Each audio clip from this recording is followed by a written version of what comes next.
Alright, so in this video we are looking at sort of introduction to completed square graphs, what they look like, and how I can find the turning point from them.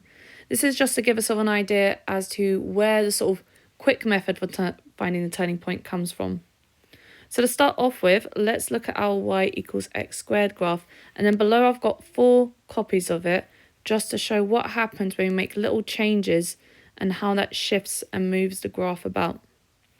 So to start off with, let's see what happens when I add something to that x. So something is joining the x with being squared. So here I've got x plus a all squared. Now that a, when it's joined in the bracket with the x, that is either going to move our graph to the left or to the right. Now in this case, this kind of goes against what you would think. Typically, when people think of a positive kind of idea, they automatically want to go right. It's going to the right, but it actually moves to the left. So my x squared graph is going to just move so many spaces of a to the left. So that turning point there, it went from 0, 0, which is our y equals x squared graph, to minus a, 0. And if that was a negative a,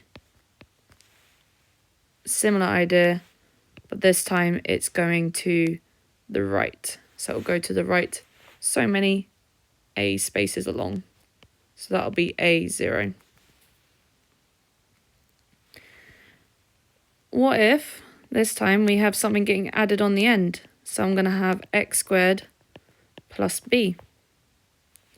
So essentially, when I've got something on the end, that graph is either going to shift up or shift down.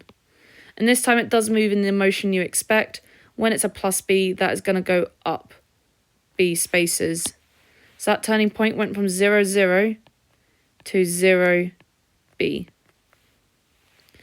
And it's a similar idea if I have minus b on the end, and then this time it's going to go down b spaces. So that turning point is now 0, b. So these are just some initial ideas of the sort of translation that can occur with our parabolas. But let's remember what our completed square form looks like. It looks like y equals x plus a squared plus b. So in this case, I've got both this translation of it shifting to the left or the right, and this translation of whether it goes up or down, affecting it at the same time. So let's take a look at what to do for that.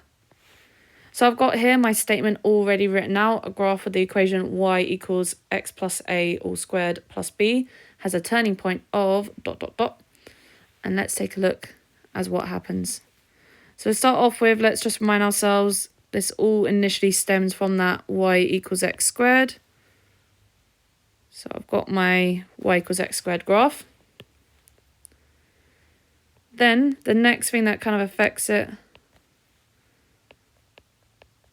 we've got that y equals x plus a all squared. So that's going to shift back on itself. Ooh, that was very wonky. It's going to shift back on itself a number of spaces. And so my turning point has gone from 0, 0 to minus a, 0. And then from there, I've gone up by b number of spaces. So I've still got that x plus a squared. And from that last graph, so from that second one, it's going to move up b number of spaces. And so my turning point there is minus a, b.